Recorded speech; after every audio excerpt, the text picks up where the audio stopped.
O reino da divina vontade em meio às criaturas. Livro do céu. A chamada às criaturas à ordem, ao seu posto e à finalidade para a qual foram criadas por Deus. Por Luísa Picarreta. Volume 4. Capítulo 137. 7 de julho de 1902. A humilhação com Cristo faz começar a exaltação com Cristo. Esta manhã, não vindo o bendito Jesus, senti-me toda confusa e humilhada. Depois de ter esperado muito, fez-se ver, me dizendo: Luísa humilhada sempre com Cristo. E eu, agradando-me e desejando ser com Cristo humilhada, disse-lhe: Sempre, ó Senhor. E ele continuou: E sempre da humilhação com Cristo fará começar o sempre da exaltação com Cristo. Assim compreendia por quantas humilhações sofre a alma com Cristo e por amor de Cristo, e se estas são contínuas, o Senhor tantas outras vezes a exaltará, e esta exaltação a fará continuamente ante toda a corte celestial, diante dos homens e até diante dos mesmos demônios. Capítulo 138, 28 de julho de 1902. Efeitos da oração contínua. Continuando o meu estado habitual, encontrei-me fora de mim mesma e encontrei o meu adorável Jesus, que, não querendo deixar-me ver os males do mundo, me disse: Minha filha, retira-te, não queiras ver os males gravíssimos que há no mundo. E ao dizer isto, me retirou. Ele mesmo, e ao me conduzir, disse: O que te recomendo é o espírito de contínua oração. Este buscar sempre a alma, conversar comigo, seja com o coração, seja com a mente, seja com a boca e até com a simples intenção. A faz tão bela a minha vista, que as notas de seu coração harmonizam com as notas do meu coração. E eu sinto-me tão atraído para conversar com esta alma, que não só lhe manifesto as obras ad eternas da minha humanidade, mas vou-lhe manifestando algumas coisas das obras ad intra, que antes era ad extra. Obras ad intra que a divindade fazia na minha humanidade. E não só isto, senão que é tanta beleza que faz adquirir o espírito de contínua oração, que o demônio é atingido por um raio e fica frustrado das insídias com as quais tenta prejudicar esta alma. Dito isto, desapareceu e eu me encontrei em mim mesma. Capítulo 139, 31 de julho de 1902. A verdadeira caridade deve ser desinteressada. Encontrando-me em meu habitual estado, algumas vezes vi meu adorável Jesus, mas sempre em silêncio. E eu me sentia toda confusa e não me atrevia a perguntar-lhe nada, mas parecia que queria me dizer alguma coisa que feria seu sagrado coração. Finalmente, a última vez que veio, me disse: Minha filha, a verdadeira caridade deve ser desinteressada por parte de quem a faz e por parte de quem a recebe. E se existe o interesse, essa lama produz uma fumaça que cega a mente e impede receber a influência e os efeitos da caridade divina. Eis porque em tantas obras, até santas, se fazem, tantos cuidados caritativos que se realizam, se sente como um vazio e não recebe o fruto da caridade que fazem. Capítulo 140, 2 de agosto de 1902. Jesus, em todo o curso de sua vida, reparava por todos em geral e por cada um em particular. Esta manhã, meu adorável Jesus, depois de ter feito esperar muito, de improviso veio expandindo raios de luz, e eu fiquei investida por aquela luz e não sei como me encontrei dentro de Jesus Cristo. Quem pode dizer quantas coisas compreendia dentro daquela humanidade santíssima? Só sei dizer que a divindade dirigia em tudo para a humanidade, e como a divindade em um mesmo instante pode fazer tantos atos quanto cada um de nós pode fazer em todo o período da vida, e quantos mais queiras fazer, então, sendo que na humanidade de Jesus Cristo operava a divindade, compreendia com clareza que Jesus bendito em todo o curso da vida refazia por todos em geral, e por cada um em particular, tudo que cada um está obrigado a fazer a Deus, de modo que adorava a Deus por cada um em particular, agradecia, reparava, glorificava por cada um, elogiava, sofria, rogava por cada um. Então compreendia que tudo o que cada um deve fazer já foi feito primeiro no coração de Jesus Cristo. Capítulo 141, 10 de agosto de 1902. Privações, lamentos e necessidade dos castigos. Encontrando-me extremamente aflita pela perda de meu sumo bem, meu pobre coração é dilacerado continuamente e sofre uma morte contínua. Agora, vindo o confessor, estava-lhe dizendo o meu pobre estado, e ele começou a chamá-lo e a pôr em tensão. mas que minha mente ficava suspensa por alguns instantes. Via como um relâmpago e fugia, vinha como um relâmpago e fugia, e voltava em mim mesma sem vê-lo. Oh Deus, que pena! São penas que nem sequer se pode explicar. Então, depois de ter esperado muito, finalmente veio e, ao me queixar com ele, me disse: minha filha, se não soubesses a causa de minha ausência, terias talvez alguma razão para lamentar-se. Mas, sabendo que não venho porque quero castigar o mundo, injustamente te lamentas. E eu: que o mundo tem a ver comigo? E ele: sim, tem que haver, porque ao vires tu me dizes: Senhor, quero dar-te satisfação por eles, quero sofrer por eles. E eu, sendo justo, não posso receber de um e de outro a satisfação de uma dívida. E querendo tomar de ti a satisfação, o mundo não faria outra coisa que se ensoberbecer sempre mais. Enquanto que nestes tempos de rebelião são tão necessários os castigos, e se não faço isso, se tornarão tão densas as trevas que todos ficarão cegos. Enquanto dizia isto, encontrei-me fora de mim mesma e vi a terra toda cheia de trevas, apenas alguma luz, alguma estrela de luz. O que será do pobre mundo? Dão muito que pensar as coisas tristíssimas que acontecerão. Capítulo 142, 3 de setembro de 1902. Diz Jesus: tudo o que mereci na minha vida cedi-o a todas as criaturas, e de modo especial e superabundantemente a quem é vítima por meu amor. Esta manhã, me encontrando em meu habitual estado, senti que me vinha um mal natural, tão forte que me sentia morrer.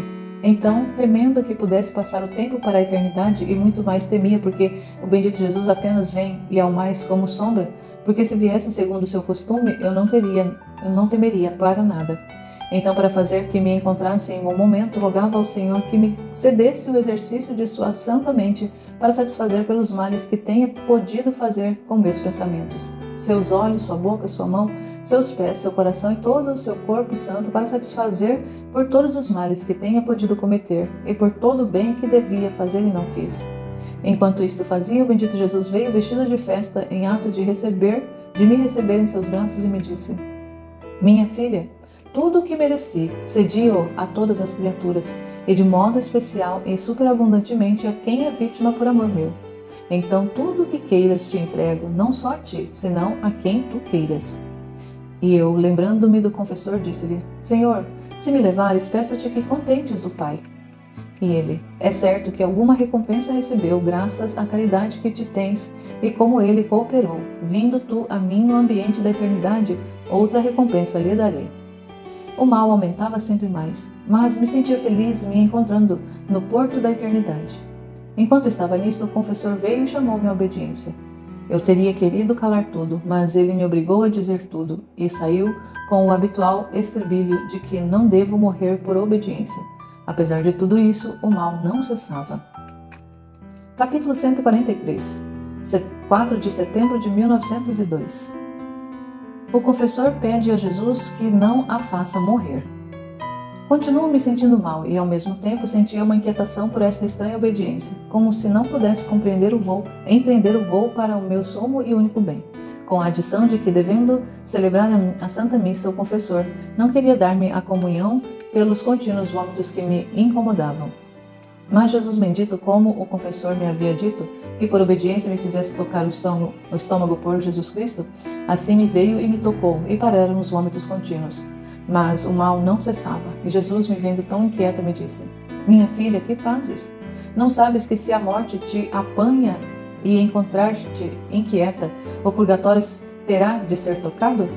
Porque se a mente não se encontra unida à minha, se a vontade não é uma com a minha, os desejos não são os meus mesmos desejos, por necessidade convém a purgação para te transformar toda em mim. Por isso, está atenta. Pensa só em estar unida comigo, e eu pensarei no resto. Enquanto dizia isto, via a igreja, o Papa, e parte dela se apoiava nas minhas costas, e ao mesmo tempo via o confessor que forçava Jesus a não me levar por agora. E o bendito Senhor disse: os males são gravíssimos e os pecados estão para chegar ao ponto de não merecer mais almas vítimas. Ou seja, quem sustente e proteja o mundo diante de mim. Se este ponto toca a justiça, certamente a levarei. Então eu percebi que as coisas são condicionadas. Capítulo 144, 5 de setembro de 1902.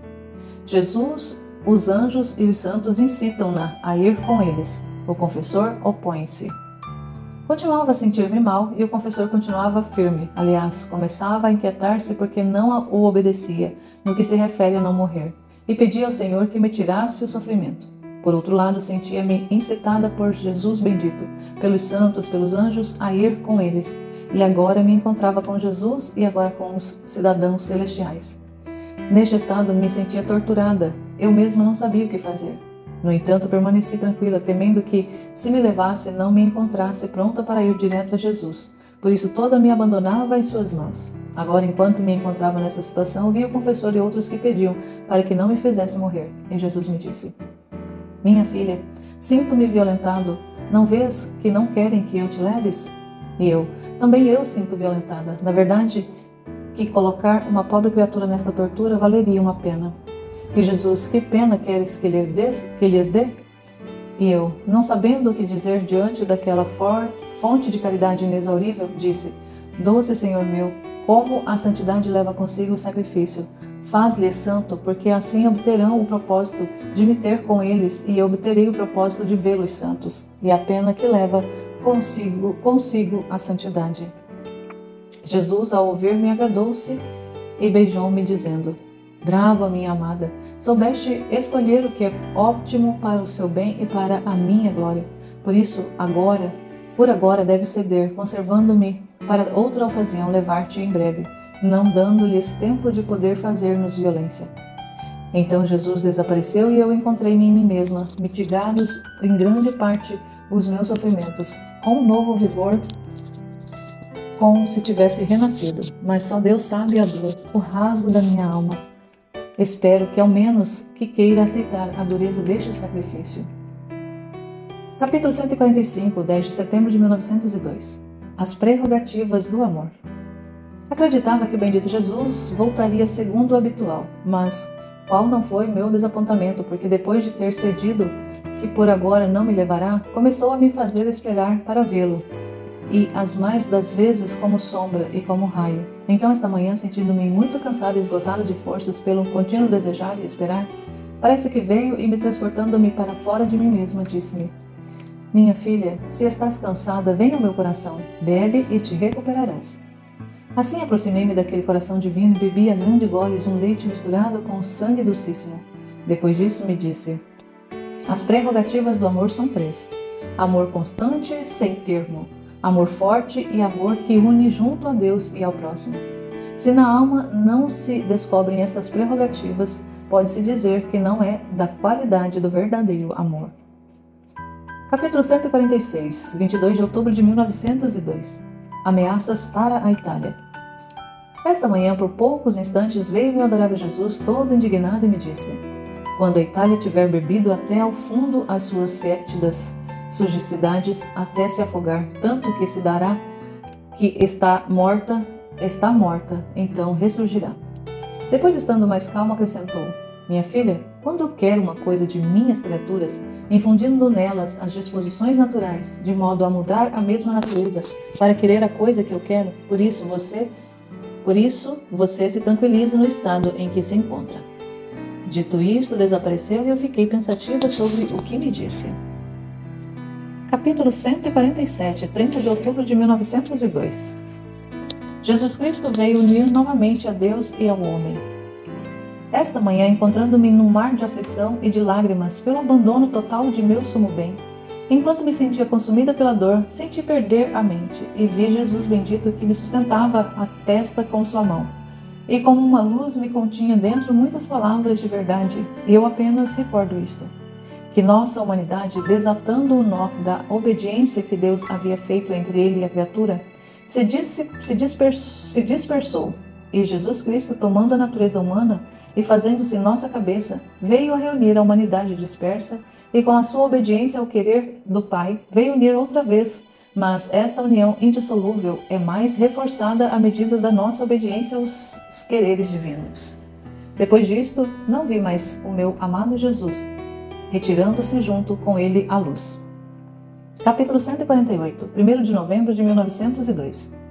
A verdadeira seriedade se encontra na religião e a verdadeira religião consiste em olhar ao próximo em Deus e a Deus no próximo. Encontrando-me em meu habitual estado, me senti saindo de mim mesma e encontrei uma criança que chorava, e vários homens, entre os quais um mais sério tomou uma bebida amarguíssima e a deu àquele menino que chorava, o qual, ao passá-lo, sofreu tanto. Parecia que a garganta estava a fechar-se. E eu, não sabendo quem era, por compaixão o tomei nos braços, dizendo: E isto não que é um homem sério, e te fez isto, pobrezinho, vem a mim que te quero secar o pranto. E ele me disse: A verdadeira seriedade se encontra na religião, e a verdadeira religião consiste em olhar ao próximo em Deus e a Deus no próximo.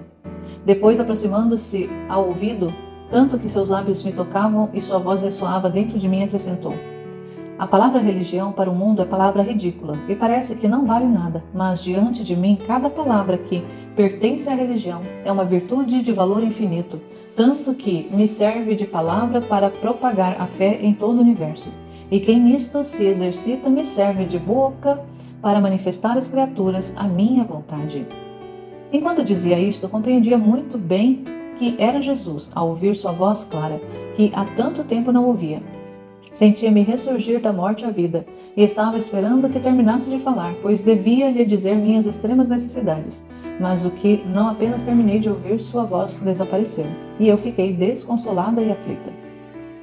Capítulo 149, 5 de novembro de 1902. Vê uma árvore no coração de Jesus, e ele explica-lhe o significado.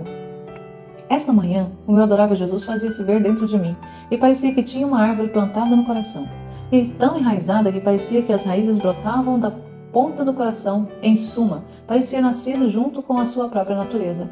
Eu fiquei maravilhada ao ver a beleza, a perfeição e a altura que parecia que tocava o céu, e seus ramos se estendiam até os últimos confins do mundo. Então Jesus bendito, ao ver-me tão admirada, me disse: Minha filha, esta árvore foi concebida junto comigo, no centro do meu coração, e desde então eu senti no mais profundo do coração tudo o que de bem e de mal devia fazer o homem graças a esta árvore da redenção, chamada árvore da vida. Tanto que todas aquelas almas que se mantêm unidas a esta árvore receberão vida de graça no tempo, e quando eu os tiver feito crescer bem, lhes fornecerá vida de glória na eternidade. No entanto, qual não é minha dor? Que se não podem arrancar a árvore, não podem tocar o tronco. Muitos tratam de cortar-me os ramos para fazer que as almas não recebam a vida, e tire-me toda a glória e o prazer que esta árvore de vida me teria produzido. Enquanto dizia isto, desapareceu. Capítulo 150, 9 de novembro de 1902. Diferença entre o agir de Jesus e o agir do homem. Enquanto eu ansiava pelo meu adorável Jesus, ele apareceu com a aparência quando os seus inimigos o esbofetearam, cobriam-lhe a cara de cuspadelas e lhe esvendavam os olhos. Ele, com admirável paciência, tudo sofria. Aliás, parecia que nem sequer os olhava. Tão ocupado estava em seu interior, vendo o fruto que aqueles padecimentos lhe teria produzido. Eu olhava tudo com espanto e Jesus me disse: Minha filha, em meu agir e sofrer não olhei jamais para fora, mas sempre para dentro. E vendo o fruto, qualquer coisa que fosse, não só a sofria, mas a sofria com desejo e avidez. Ao contrário, o homem, ao fazer o bem, não olha para dentro da alma, e não vendo o fruto facilmente se aborrece. Tudo se aborrece e muitas vezes deixa de fazer o bem. Se sofre, facilmente se impacienta. E se faz o mal, não olhando para dentro daquele mal, facilmente fazê-lo. Depois ele adicionou: As criaturas não querem convencer-se de que a vida é acompanhada de vários e diferentes acontecimentos.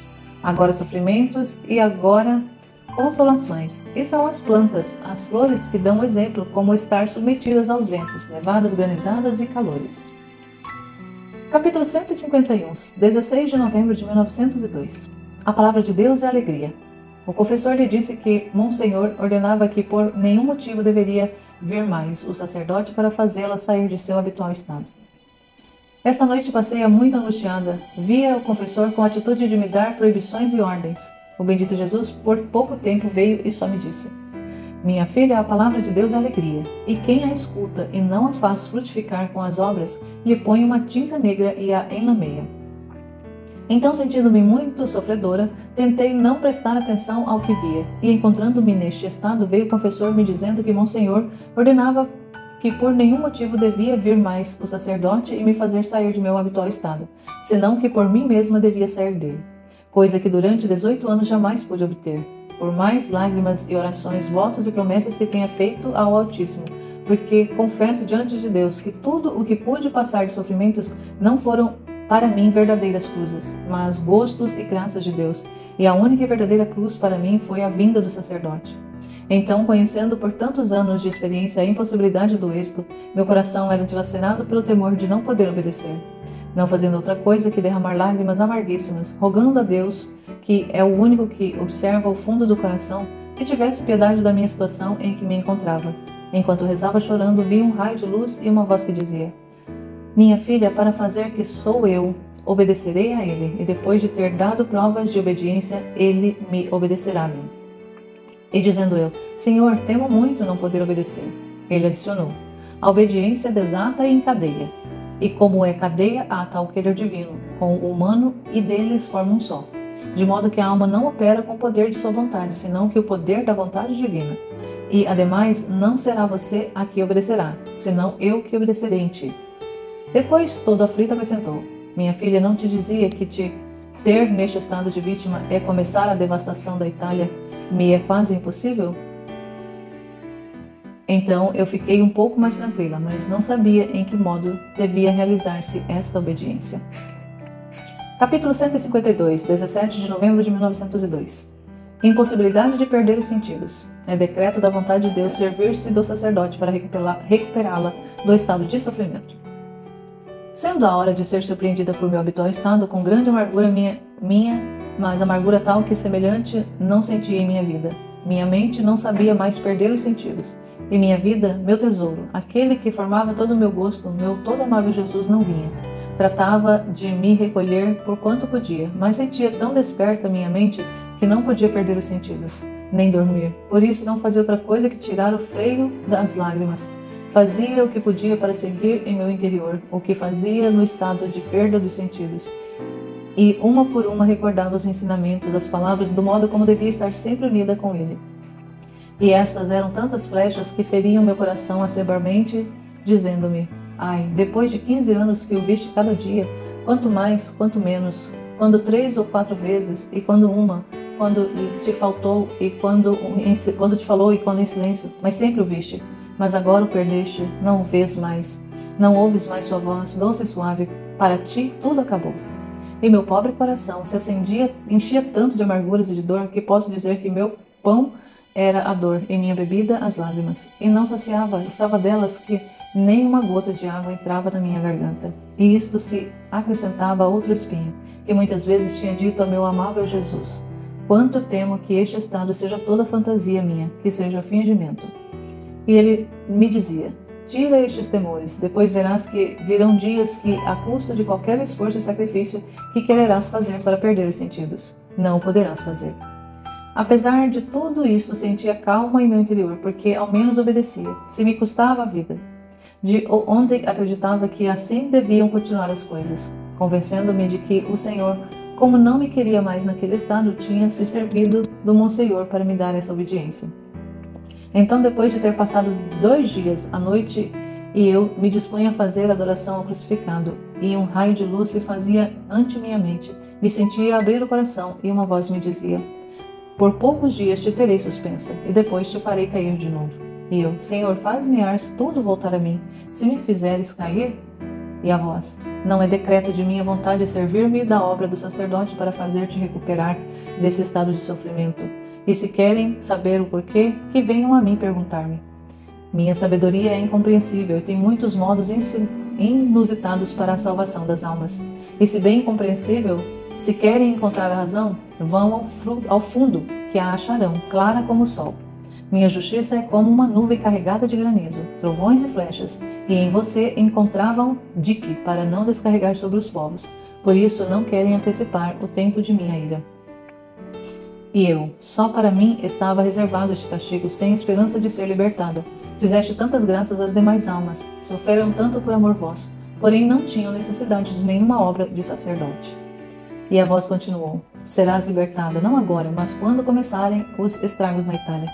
Isto tem sido para mim novo motivo de dores lágrimas amargas. Tanto que meu caríssimo Jesus, tendo compaixão de mim, moveu-se dentro de mim, pondo-me como um véu diante do que me dissera, e sem fazer-me ver, fazia ouvir sua voz que dizia: Minha filha, vem a mim, não queiras afligir-te. Afastemos um pouco a justiça, demos lugar ao amor, de outra maneira sucumbes. Escuta-me, tenho tantas coisas para te ensinar. Crês tu que acabei de te falar? Não. E como eu chorava, tendo se tornado meus olhos em 2 rios de lágrimas, acrescentou: Não chores, amada minha, escuta-me. Esta manhã quero ouvir a missa junto contigo, ensinando-te o modo como deves ouvi-la. E assim ele dizia e eu o seguia, mas como não ouvia, meu coração era despedaçado continuamente pela dor, e para interromper de vez em quando meu pranto, chamava-me continuamente. Agora me ensinava alguma coisa da paixão, explicando-me o significado, e agora me ensinava a fazer o que fazia em seu interior no curso de sua paixão, que por agora omito escrever, reservando-o para outro tempo, se Deus quiser. Assim tendo continuado por outros 2 dias.